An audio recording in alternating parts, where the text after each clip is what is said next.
9 رکعت تک ہم نے دیکھی. اب وطر کی جو ہے ادائیگی کا طریقہ کیا ہوگا، اس کو کیسے ادا کیا جائے گا. ٹھیک، تو وطر کو ادا کرنے کا طریقہ یہ ہے کہ آپ رات میں اٹھیں گے اور تہجد پڑھیں گے. چونکہ یہ نماز وطر کی بات ہو رہی ہے، رات کی نماز کی بات ہو رہی ہے. ٹھیک، اور وطر کی نماز جو ہے قیام اللیل کے بعد آپ سے فرض تہجد کی بات پر. تو آپ رات میں اٹھیں، اٹھنے کے بعد 2 4 6 یا 8 رکعتیں آپ نماز پڑھیں گے، 2 کر کے 2 یا 4 یا 6 یا 8 رکعت نماز پڑھیں گے. ان نمازوں کے بعد 1 یا 3 یا 5 یا 7 یا 9 رکعت وطر پڑھیں گے. ہوگی بات ختم. یہ طریقہ ہے.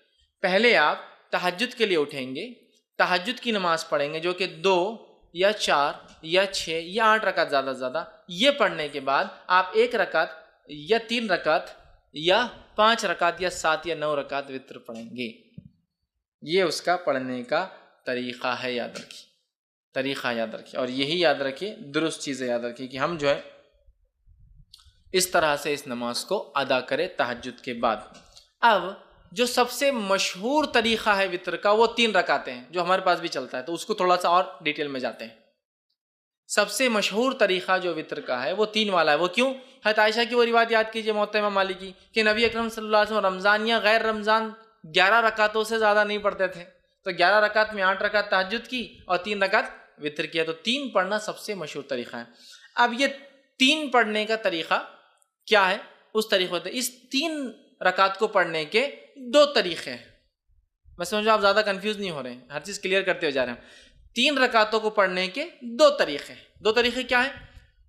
2 سلام سے 3 رکعت یا 1 سلام سے 3 رکعت. تھوڑا اس کو اور وضاحت کرتا ہوں. 2 سلام اور 2 قاعدے سے 3 رکعت یا 1 سلام اور 1 قاعدے سے 3 رکعت. طریقہ بتاتا ہوں. پہلا طریقہ، آپ نماز وطر کے لیے کھڑے ہوئے، آپ نے تکبیر کہی، ہاتھ باندھ لیا. اب آپ نماز پڑھتے ہیں 2 رکعت. 2 رکعت نماز ختم ہونے کے بعد قاعدہ کرتے ہیں. قاعدے کے بعد آپ السلام علیکم ورحمۃ اللہ، السلام علیکم ورحمۃ اللہ کرتے. کتنی رکعت ہوئی؟ 2. پھر 2 کے بعد آپ کھڑے ہوتے 1 رکعت کی نیت سے. پھر آپ رکعت باندھتے اور 1 رکعت پڑھ کے قاعدہ کرتے السلام علیکم ورحمۃ اللہ، السلام علیکم ورحمۃ اللہ. 3 رکعت وطر، 2 سلام اور 2 قاعدے سے. 2 سلام ہے، 2 کے بعد سلام پھیر دیا، مطلب قاعدہ بھی ایک زیادہ ہوا، یہ بھی ہوا. اس کے بعد 1 رکعت پڑھی، 1 قاعدہ کیا اور سلام پھیرا. 2 سلام 2 قاعدے سے. دوسرا طریقہ 1 سلام اور 1 قاعدے سے. پہلا طریقہ سمجھ میں آ گیا؟ 2 رکعت پڑھی، سلام پھیر دیا، پھر کھڑے ہوئے 1 رکعت پڑھی، سلام پڑھی. تو قاعدے بھی 2 ہوئے، سلام 2 ہوئے. اب 1 سلام سے اور 1 قاعدے والا طریقہ، آپ نے رکعت باندھی وطر کی، 3 رکعت کی نیت سے آپ کھڑے ہوئے، اللہ اکبر کے ہاتھ باندھا. کنٹینیوسلی 3 رکعت پڑھیں گے. اب 1 ختم ہوئی، دوسری پڑھا آپ نے، دوسری ختم ہوئی، بیٹھیں گے نہیں، اب قاعدے میں کھڑے ہو جائیں گے. تیسری آپ پڑھیں گے. تیسری رکعت کے پڑھنے کے بعد آپ قاعدہ کریں گے اور پھر السلام علیکم رحمۃ اللہ السلام. 1 قاعدہ اور 1 سلام سے 3 رکعت اور 2 قاعدے 2 سلام سے 3 رکعت. سمجھ میں آ گئی بات؟ کلیئر ہے؟ بہت زیادہ کنفیوژن نہیں. سعودی عرب میں سب سے زیادہ معروف طریقہ وہ پہلا والا ہے. 2 رکعت پڑھتے ہیں، سلام پھیر دیتے ہیں، پھر 1 رکعت پڑھتے ہیں. ہندوستان کے اندر 3 پڑھتے ہیں، لیکن تھوڑا سا مسئلہ ہوتا ہے. ہم 3 رکعت 1 قاعدے اور 1 سلام سے نہیں پڑھتے. 3 رکعت 2 قاعدے 2 سلام، بالکل مغرب کی نماز کے جیسا. آپ کو بولے مغرب کے ایسا وطر کو نہیں پڑھنا ہے تو پھر ایک نیا لاتے ہیں. ہم الگ کر رہے ہیں نا، بیچ میں ہاتھ اٹھاتے نا، تیسری رکعت میں اللہ اکبر بول کے پھر ہاتھ باندھتے. حالانکہ ہر طرف تو رفع دین منسوخ ہو گیا بولتے یہاں، لیکن ثابت کرتے ہیں. باقی جگہ رفع دین کرو تو منسوخ ہو گیا، غلط ہے، اور یہاں بولتے یہاں ہے. پھر کیسا منسوخ ہوا؟ یہاں تو ہے باقی. تو بہرحال الگ کرنے سے مراد، مغرب سے وطر کو الگ کرنے سے مراد یہ نہیں کہ منمانے طریقے سے الگ کرو. جو بتایا گیا وہ یہ ہے کہ قاعدہ 1 کرو اور 1 سلام سے، یا پھر 2 قاعدے مطلب پھر 2 رکعت پڑھ کے سلام پھیر دو، پھر 1 رکعت پڑھو. یہ معنی ہے اس کا. لیکن ہمارے پاس علم کم اور تعصب زیادہ ہوتا ہے. تعصب مطلب کیا؟ ارے فیض میں ایسا بولتی ہے، ان کا مسلک تو الگ ہی دکھ رہا، کچھ اپنے سے ہٹ کے طریقہ بتا رہے. میرے بھائی یہ علم ہے، دس از نالج. علم کو ہم کو حاصل کرنا ہے. بہت ساری بات ہم کو نالج نہیں ہوتا کسی چیز کا، تو اس کا مطلب یہ نہیں کہ ہمارا مسلک الگ ہے، ہم بھٹک گئے، بلکہ ہماری کمزوری تھی، ہماری جہالت تھی کہ ہم نے علم حاصل نہیں کیا. ٹھیک ہے؟ تو لہٰذا 3 رکعت کے دونوں طریقے میں نے آپ کو بتا دیے اور دونوں سنت سے ثابت ہے. لیکن تیسری رکعت میں کھڑے ہو کر سورہ فاتحہ اور وغیرہ پڑھ کر پھر اللہ اکبر کے ہاتھ اٹھا کے پھر سے باندھنا، یہ سنت سے ثابت نہیں ہے. اس تعلق سے آپ سب سے کچھ بھی ثابت نہیں، نہ صحیح نہ ضعیف. خاص طور سے اٹھا کے پھر باندھنا نہ صحیح ثابت ہے نہ ضعیف. لہٰذا میں کہوں گا آپ کو اگر 3 ایک ساتھ پڑھنا ہے تو ایک قاعدے سے پڑھیے. آخری رکعت میں آپ کو کوئی ڈبل سے ہاتھ نہیں اٹھانا ہے بیچ میں. اب پھر وہ دعائے قنوت کیسے کرنا, پھر فرق کیسے کرنا, دعائے قنوت کی طرف میں جا رہا ہوں. پہلے میں طریقے بتانا چاہ رہا تھا, تو ہو گیا 3 وتر کا طریقہ, 2 طریقے 3 وتر کے, یہ میں سمجھتا ہوں واضح ہو گئی. اور نبی اکرم صلی اللہ علیہ وسلم سے بہت ساری حدیثوں میں یہ بات صاحب, جیسے صحیح مسلم کی اور صحیح بخاری کی روایت متفق علیہ. عبداللہ بن عمر رضی اللہ عنہما فرماتے آپ سب رات کی نماز کو 2 رکعتیں کر کے پڑھتے تھے اور آخر میں 1 رکعت وتر پڑھتے تھے. 2 2 2 2 2 2 2 مطلب 5 سلام ہو گئے, اس کے بعد آپ کھڑے ہوتے اور 1 پڑھتے ہیں, ٹوٹل ہوئی 11 رکعتیں. ٹھیک ہے, تو یہ طریقہ ہے اور ایک ساتھ پڑھنے کا بھی آپ سے ملتا ہے. اسی طرح رکعت وتر میں کیا قرات کر سکتے ہیں, تو رکعت وتر میں سورہ فاتحہ کے بعد آپ کچھ بھی قرات کر سکتے ہیں. اور وتر کی رکعت کی خصوصیت یہ ہے کہ اس میں تیسری رکعت میں بھی آپ کو ضمی سورہ ملانا ہے. دوسری نمازوں میں آپ صرف پہلی 2 رکعتوں میں کرتے ہیں نا, نفل چھوڑ کر, جیسا فرائض وغیرہ میں. اس میں آپ کو جیسا آپ نفل نماز پڑھتے ہیں, ہر رکعت میں آپ کو سورہ فاتحہ کے بعد ضمی سورہ, ہر رکعت میں ملانا ہے, 3 ہو 5 ہو 7 ہو, ہر رکعت میں سورہ فاتحہ و ضمی سورہ ملانا ہے, یاد رکھیے. تو آپ جو آپ کو سہولت ہو سورہ فاتحہ کے بعد آپ وہ ضمی سورہ ملائیں. لیکن اگر کوئی خاص سنت نبی اکرم صلی اللہ علیہ وسلم کیا پڑھتے تھے, تو اگر خاص سنت جاننا ہے تو ابو داؤد, نسائی اور ابن ماجہ کی روایت ہے, نبی اکرم صلی اللہ علیہ وسلم, جس میں حضرت عائشہ فرماتی نبی اکرم صلی اللہ علیہ وسلم تہجد جب پڑھتے اس کے بعد وتر پڑھتے تو سورہ فاتحہ کے بعد پہلی رکعت میں سبح اسم ربک الاعلی سورہ اعلیٰ تلاوت کرتے, دوسری رکعت میں قل یا ایھا الکافرون تلاوت کرتے, اور تیسری رکعت میں قل هو اللہ احد تلاوت کرتے. تو اگر خاص سنت آپ کو فالو کرنا ہے تو سبح اسم ربک الاعلی, ٹھیک ہے, سورہ جو اعلیٰ, اس کے بعد سورہ کافرون اور اس کے بعد سورہ اخلاص. ٹھیک, ایک روایت میں یہ بھی ملتا ہے کہ نبی اکرم صلی اللہ علیہ وسلم آخری رکعت میں سورہ اخلاص, سورہ فلق اور سورہ ناس تینوں ملا کر پڑھتے تھے. تو آپ چاہیں تو یہ بھی کہیں سورہ فلق, سورہ اخلاص, قل اللہ احد, قل اعوذ برب فلق, قل اعوذ برب الناس, تینوں آپ پڑھتے تھے. یہ روایت بھی ملتی ہے. لیکن اگر آپ کو یہ سب یاد بھی نہیں ہے تو آپ کو جو پڑھنا ہے پڑھیے, اسلام آپ کو روکتا نہیں. پہلی رکعت میں سورہ اخلاص پڑھ لیجیے, دوسری رکعت میں سورہ فلق پڑھیے, تیسری رکعت سورہ ناس, کو مسئلہ نہیں, چونکہ آپ کو یہ اگر 3 یاد ہے. لیکن جس کو یاد ہو اور چاہتا ہے کہ سنت کی اتباع کرے تو یہ اچھا ہے کہ وہ سورہ اعلیٰ, سورہ کافرون, سورہ اخلاص. لیکن یہاں ایک چیز واضح کر دوں, اس کے علاوہ بھی امام پڑھے تو اس میں کوئی حرج اور غلطی نہیں. ورنہ بہت سے لوگ آتے ہیں, ہاں تمہارا منہج غلط دکھ رہا تھوڑا, اس میں کیا ہے, پڑھ سکتا ہے آدمی. بہت سارے لوگ ایسے ہوتے ہیں کہ ذرہ برابر سورہ بھی الگ ہو تو بولتے تم نے گڑبڑ کی کچھ. تبھی جو سہولت ہو قرآن کا, جو حصہ آسان ہو وہ پڑھے. لیکن کوئی اگر اتباع کرنا چاہتا ہے کہ نبی کیا پڑھتے تھے آپ سب یہ پڑھتے تھے, لیکن ضروری نہیں ہے, قرآن کا جو یاد ہے آپ کو پڑھ سکتے ہیں, تو آپ یہ پڑھتے. اور ایک روایت میں آتا ہے کہ آپ آخری رکعت میں سورہ اخلاص, سورہ فلق اور سورہ ناس تینوں کی تلاوت کیا کرتے تھے. اسی طرح آپ صلی اللہ علیہ وسلم کے تعلق سے مسند احمد, نسائی اور ابن ماجہ کی روایت آتی ہے کہ نبی اکرم صلی اللہ علیہ وسلم 3 رکعت وتر سے فارغ ہونے کے بعد سلام پھیرتے, سلام پھیرنے کے بعد 3 مرتبہ یہ الفاظ ادا کرتے سلام کے بعد, سبحان الملک القدوس, 3 بار یہ الفاظ ادا کرتے, سبحان الملک القدوس, سبحان الملک القدوس, سبحان الملک القدوس, یہ 3 بار پڑھتے. اور ایک روایت میں آتا ہے کہ نبی اکرم صلی اللہ علیہ وسلم سبحان الملک القدوس 2 بار آہستہ پڑھتے اور تیسری بار تیز پڑھتے. مطلب جس کو حضرت عائشہ فرماتی ہم سن سکتے تھے, مطلب 2 بار پڑھتے سبحان الملک القدوس, سبحان الملک القدوس, سبحان الملک القدوس 3 بار. اور اس میں بھی آتا ہے کہ روایت میں جب آپ آخری بار تیز پڑھتے تو یوں پڑھتے کہ القدوس کو لمبا کھینچتے, سبحان الملک القدوس لمبا کھینچتے.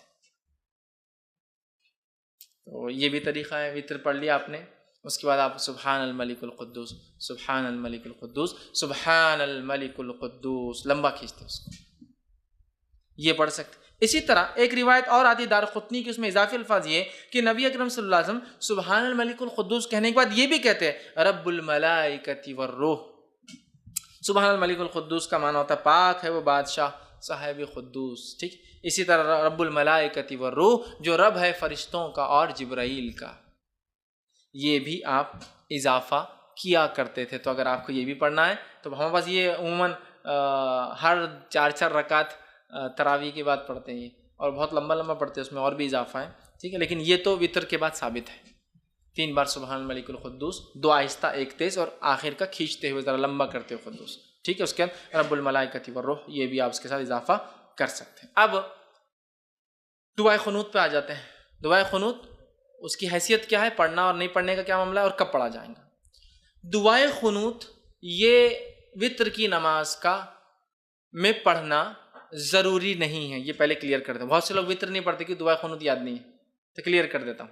دعائے قنوت کا وتر میں پڑھنا ضروری نہیں ہے, یہ ایک سہولت ہے, اللہ نے مدد کی اس نماز سے, تو اس سہولت کا فائدہ اٹھائے جو اٹھانا چاہتا ہے, لیکن کمپلسری نہیں ہے. دونوں باتیں سمجھ میں آ رہی ہیں؟ میں ٹریول کر رہا ہوں, مجھے پرمیشن ہے کہ میں 10-20 کلو سامان لے جا سکتا ہوں, لیکن میں نہیں لے جا رہا ہوں. سہولت تو ہے, میں نہیں اٹھا رہا ہوں فائدہ, لیکن سہولت ہے. ضرور نہیں. کیوں میں کہہ رہا ہوں, میں یہ نہیں کہہ رہا ہوں مت پڑھو, میں یہ کہہ رہا ہوں بہت سارے لوگ یہ دعا یاد نہیں بول کے نمازیں نہیں پڑھتے, تو نماز مت چھوڑو, یہ تو مستقل عبادت ہے. دعا اس کا ایک پارٹ ہے, لیکن کمپلسری پارٹ نہیں. اٹیچ ہو جائے تو بھی چلے گا, ڈیٹیچ نہیں بھی اٹیچ ہوگا, نکال بھی دیا جائے تو بھی چلتا ہے. تو یہ دعا کی کیا حیثیت ہے دعائے قنوت کی؟ پڑھے تو اچھی بات ہے, نہ پڑھنے سے انشاءاللہ کوئی فرق نہیں پڑتا آپ کی وتر پر, نماز پر. ٹھیک ہے, تو اسے پڑھنے کی دعائے قنوت کے دو طریقے ہیں, دو طریقے, دونوں طریقے بہرحال جو انسان چاہے اس پہ عمل کر سکتا ہے. دعائے قنوت رکوع سے پہلے اور دعائے قنوت رکوع کے بعد. پہلے تو کلیئر کر دیا میں, دعائے قنوت پڑھنا کمپلسری نہیں, لیکن پڑھ سکتا ہے. دعائے قنوت رکوع سے پہلے اور دعائے قنوت رکوع کے بعد. اس کا طریقہ کیا ہے؟ آپ نے رکعت باندھی, سورہ فاتحہ ضمی سورہ ملایا, ٹھیک ہے, مطلب یہ آخری رکعت کی بات کر رہا ہوں میں, آخری رکعت مطلب آپ تیسری رکعت میں اٹھے, مطلب یہ دعائے قنوت آپ جب پڑھیں گے تو وتر کی آخری رکعت میں پڑھیں گے. ایک پڑھے تو اس کے اندر, 3 پڑھے تو تیسری میں, 5 پڑھے تو 5ویں میں, 7 پڑھے تو 7ویں میں, 9 پڑھے تو 9ویں رکعت میں ہوں گا. تو آپ کھڑے ہوئے تیسری رکعت کی, سمجھو انڈیا پاکستان ہم 3 رکعتیں پڑھتے, تیسری رکعت میں کھڑے ہوئے آپ, ٹھیک, تو تیسری رکعت میں آپ کھڑے ہوئے, تیسری رکعت میں کھڑے ہونے کے بعد سورہ فاتحہ پڑھی آپ نے, سورہ فاتحہ پڑھنے کے بعد ضمی سورہ ملایا, ضمی سورہ ملانے کے بعد اب آپ کیا کریں گے, دعائے قنوت اپنی شروع کر دیں گے. ٹھیک, اس کے لیے خاص ہاتھ اٹھا کر واپس باندھنا یہ سنت سے ثابت نہیں ہے. اللہ اکبر کہنا بھی سنت سے ثابت نہیں ہے, ہاتھ اٹھانا بھی ثابت نہیں ہے. تو آپ سورہ فاتحہ پڑھی اور سمجھو 3 رکعت میں آپ سورہ اخلاص پڑھ رہے, سمجھے آخری سورہ اخلاص پڑھی, اور اس کے بعد آپ اللہم اہدنی فیمن ہدیت, اور وہ دعا آپ اس کے بعد شروع کر دیں گے پڑھنا. یہ ایک طریقہ. دوسرا طریقہ, آپ تیسری رکعت میں کھڑے ہوئے, سورہ فاتحہ ضمی سورہ ملایا, اللہ اکبر کہہ کے رکوع میں گئے, رکوع سے اٹھا سمیع اللہ لمن حمیدہ, ربنا لک الحمد حمدا کثیرا طیبا مبارکا فی, اللہم اہدنی فیمن ہدیت وعافنی فیمن عافیت. تو اب آپ یہاں سے وہ دعا شروع کر دیں گے, اور اس کے بعد پھر دعا ہونے کے بعد سیدھا سجدے میں چلے جائیں گے. تو یہ دعا 2 جگہ کی جا سکتی, قیام میں اور رکوع کے بعد. اس میں افضل قیام میں کرنا ہے, اس میں افضل قیام میں کرنا ہے. گو رکوع کے بعد بھی کی جا سکتی. امام بخاری نے ایک باب ہی باندھ دیا اپنی کتاب میں کہ قنوت, وتر میں قنوت رکوع سے پہلے اور رکوع کے بعد, مطلب قیام میں اور رکوع کے بعد, دونوں ہی درست ہے, لیکن افضل کیا ہے, قیام میں کر لے آپ, یہ زیادہ افضل ہے. اس لیے کہ نبی اکرم صلی اللہ علیہ وسلم نے فرمایا, حدیث جو ہے نسائی کی اور ابن ماجہ کی ہے, ابی بن کعب رضی اللہ عنہ فرماتے کہتے ہیں نبی اکرم صلی اللہ علیہ وسلم رکوع جانے سے پہلے دعائے قنوت پڑھا کرتے تھے. رکوع میں جانے سے پہلے دعائے قنوت پڑھا کرتے تھے. تو اس سے میں کہہ رہا ہوں رکوع سے پہلے پڑھ لینا یہ افضل ہے. اب اس میں کیا, اس میں ہاتھ اٹھایا جائے تو ہاں, آپ اس میں چاہے تو ہاتھ باندھ کر بھی کر سکتے ہیں قنوت, اور ہاتھ اٹھا کر, چونکہ دعا میں ہاتھ اٹھانا یہ سنت یا ادب ہے, تو آپ ہاتھ اٹھا کے بھی کر سکتے ہیں. لیکن ہاتھ اٹھانے کے بعد چہرے پر ہاتھ پھیر کر پھر رکوع میں جانا یہ درست نہیں ہے, اس لیے کہ کسی بھی دعا کے بعد چہرے پر ہاتھ پھیرنے والی روایت ابو داؤد کی ضعیف ہے. تو آپ کو عام دعا میں بھی بہت سے لوگ دعا پڑھ کے ہاتھ پھیرتے ہیں, نہیں, درست ثابت نہیں سنت سے. دعا پڑھیے اور چھوڑ دیجیے, دعا ہو چھوڑ دیجیے, بہت سے لوگ ہاتھ پھیرتے ہیں. تو اسی طرح دعا میں چونکہ ہاتھ اٹھائے جا سکتے ہیں, تو ابو داؤد کی روایت کے مطلب آپ رات میں بھی ہاتھ اٹھا سکتے ہیں. وتر کے اندر دعا جب کر رہے ہیں آپ سمجھ لیجیے آپ نے قیام کیا, سورہ فاتحہ اور سورہ اخلاص پڑھ لی, اس کے بعد اللہم اہدنی فیمن ہدیت وہ پڑھ لیا, اور پھر سیدھا رکوع میں آپ چلے گئے. ہاتھ پھیرنے والی روایت ضعیف ہے. عام حالت میں مت پھیری اور نماز میں بھی مت پھیری ہاتھ کو, ٹھیک ہے, آپ نے ہاتھ چھوڑ دیا, آپ رکوع میں چلے گئے. تو یہ تھے قنوت پہلے اور قنوت بعد میں, دونوں بھی ہو سکتا ہے. افضل پہلے ہے لیکن بعد میں بھی پڑھا جا سکتا ہے. اسی طرح جو ہے قنوت کے اندر جو ہے کون سی دعائیں پڑھی جائے, ٹھیک ہے, دعائیں قنوت میں جو ہے مطلب اس میں کون سی دعائیں پڑھی جائے, تو یاد رکھیے عموماً جو ہمارے پاس جو دعا چلتی ہے وہ قنوت کے لیے, وہ دعا اس طرح سے ہم لوگ پڑھتے ہیں, اللہم انا نستعینک ونستغفرک, وہ دعا ایک کامن ہے.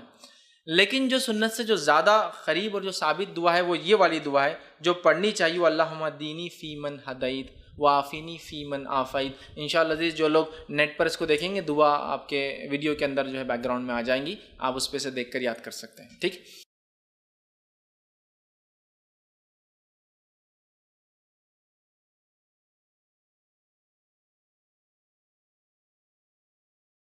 تو یہ دعا زیادہ بہتر ہے، اور وہ اللہم انا نستعینک وہ جو دعا ہے اس کے تعلق سے ایک روایت آتی ہے کہ اللہ کے رسول وہ فجر کے قنوت میں پڑھا کرتے تھے وہ دعا، وطر کے قنوت میں نہیں، وطر کی دعا نہیں تھی، وہ فجر میں کرتے تھے۔ جب قنوت نازلہ آپ کبھی فجر میں پڑھتے تو یہ پڑھتے، اور جب وطر میں پڑھتے تو یہ پڑھتے، اس لیے کہ حضرت حسن کو اللہ کے رسول صلی اللہ علیہ وسلم نے یہ قنوت خود سکھایا تھا، اللہم دینی فی من ہدیت والا، سمجھ رہے؟ اب بہت سے لوگوں کو یہ یاد ہوتا ہے اللہم دینا فی من ہدیت، وہ جمع کا صیغہ ہے، لیکن اصل حدیث میں الفاظ دینی کے ہیں، اللہ میرے لیے ہدایت اور میرے لیے، لیکن جب وہ اجتماعی میں عالم کرتا ہے تو دینا کر دیتا ہے، اللہ ہمارے لیے، ٹھیک۔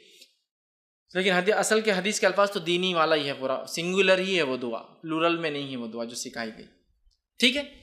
تو یہ دعا جو ہے زیادہ بہتر یہ ہے انشاءاللہ۔ اور بہت سارے علماء نے یہ بھی کہا کہ اللہم دینی فی من ہدیت بھی کوئی چاہے تو پڑھ لے، اللہم انا نستعینک یہ دعا بھی چاہے تو پڑھ لے، دونوں ملا کے پڑھ لے، کوئی مسئلہ نہیں، سمجھ رہے ہیں بات کو؟ یہ بھی پڑھ لے یہ بھی پڑھ لے، دونوں میں کوئی مسئلہ نہیں۔ لیکن زیادہ جو بات پتہ چلتی ہے محدثین کے اقوال سے وہ یہ ہے کہ آپ سب وطر میں یہ پڑھتے تھے، اور فجر کے قنوت نازلہ میں یہ والی اللہم انا نستعینک ونستغفرک یہ دعا جو ہے فجر کے قنوت میں پڑھا کرتے تھے۔ لیکن اگر کوئی پڑھنا چاہے تو دونوں بھی ملا کر پڑھ سکتا ہے، ٹھیک ہے۔